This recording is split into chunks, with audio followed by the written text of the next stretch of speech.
સુરતના નક્ષત્ર safe house locker કૌભાંડમાં મોટો ખુલાસો થયો છે। સંચાલક પિતા પુત્રો સહિત 4 સામે ગુનો નોંધાતા પોલીસે તપાસ તેજ કરી છે। સુરતના નક્ષત્ર સેફ હાઉસ લોકર કૌભાંડમાં મોટો ખુલાસો થયો છે।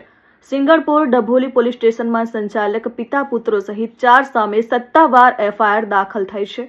પૂર્વ આયોજિત કાવતરું રચી લોકર બ્રેકરની મદદથી ગ્રાહકોના લોકર તોડવામાં આવ્યા હોવાનો ખુલાસો થયો। 6 ગ્રાહકોના લોકરમાંથી અધધ 206 તોલા સોનું ગાયબ કરી દેવાયો। માલિક મહેશ દિયોરા, પુત્રો હર્ષ અને હરિકૃષ્ણા તેમજ લોકર બ્રેકર મણીલાલ સામે ગુનો નોંધાયો છે। ચોરીના સમાચાર વાયુવેગે પ્રસરતા સિંગણપુર બાદ વરાછા બ્રાન્ચમાં પણ ગ્રાહકોની ભારે દોડધામ મચી।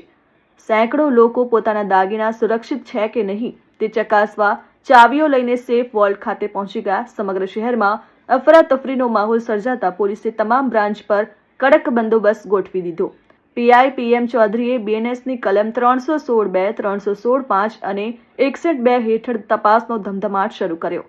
સીસીટીવી ફૂટેજ અંગે તપાસ હાથ ધરી પોલીસે આરોપી પિતા 2 પુત્રને ઝડપી વધુ કાર્યવાહી હાથ ધરી છે।